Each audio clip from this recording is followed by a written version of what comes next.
Sir ಬೆಂಗಳೂರಲ್ಲಿ ನಡೆದಂತಹ ಬಿಹಾರ ಮತದಾರರ ಪ್ರಚಾರ ವೇಳೆ ಸರ್ ಬಿಹಾರದ ಮುಖಂಡರೆಲ್ಲರೂ ಕೂಡ ಡಿ ಕೆ ಶಿವಕುಮಾರ್ ಅವರು ಮುಂದಿನ ದಿನಗಳಲ್ಲಿ ಮುಖ್ಯಮಂತ್ರಿ ಆಗ್ತಾರೆ ಅಂತ ಹೇಳಿ ಹೇಳಿದ್ದಾರೆ ಸರ್. ಬಿಹಾರದ ಮುಖಂಡರು ಪ್ರಚಾರದ ವೇಳೆ ನಿಮಗೇನು ಇಲ್ವಾ? ಅಲ್ಲ ಸರ್ ಇವತ್ತೇ ಜನ ಮಾತಾಡೋದು ಬೇಡಪ್ಪ, ಜನ ಏನಾದ್ರು ಮಾತಾಡ್ತಾರೆ.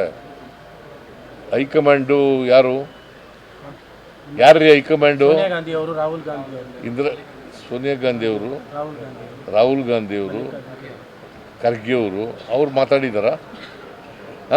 ಮತ್ತೆ ನೀವೇ ನಿಮ್ದೇ ಚರ್ಚೆ ಜಾಸ್ತಿ. ಅವರು ಜನ ಮಾತಾಡೋದಕ್ಕಿಂತ ನಿಮ್ಮದೇ ಜಾಸ್ತಿ ಆಗಿರೋದು. ಕೇಳಪ್ಪ, ಈಗ ಪ್ರಶ್ನೆ ಕೇಳಲಿಲ್ಲ ಈಗ ಅವರು ಅಗತ್ಯ ಏನಿತ್ತು? ಅಲ್ಲಿಯ ಮುಖಂಡರು ಈಗ ತಾನೇ ಮಾತಾಡಿದ್ದಾರೆ ಅಂತ ಕೇಳಿದ್ರು. ಯಾವ ಮುಖಂಡರು? ಡಿ ಕೆ ಶಿವಕುಮಾರ್ ಅವರು ಸಭೆ ಮಾಡ್ತಾ ಇದ್ದಾರೆ. ಈಗ ನೋಡ್ರಿ, ಹೈಕಮಾಂಡ್ ತೀರ್ಮಾನ ಮಾಡಬೇಕು. ಹೈಕಮಾಂಡ್ ತೀರ್ಮಾನ ಮಾಡದೆ ಬೇರೆ ಯಾರೇ ಇದು ಮಾತಾಡಿದ್ರು ಕೂಡ ಅದಕ್ಕೆ ಕಿಮ್ಮತ್ತಿಲ್ಲ. ಸಂಪುಟ ಪುನರಚನೆ ಏನಾದ್ರು ಮಾಡ್ತಿದ್ರು? ನಾನು ಬಿಹಾರ್ ಚುನಾವಣೆ ಆದ ತಕ್ಷಣ ಮಾತಾಡ್ತೀನಿ. ರಾಹುಲ್ ಗಾಂಧಿ ಜೊತೆ, ಮಲ್ಲಿಕಾರ್ಜುನ್ ಖರ್ಗೆ ಜೊತೆ, ಅಲ್ಲಿ ಡೆಲ್ಲಿ ಹೈಕಮಾಂಡ್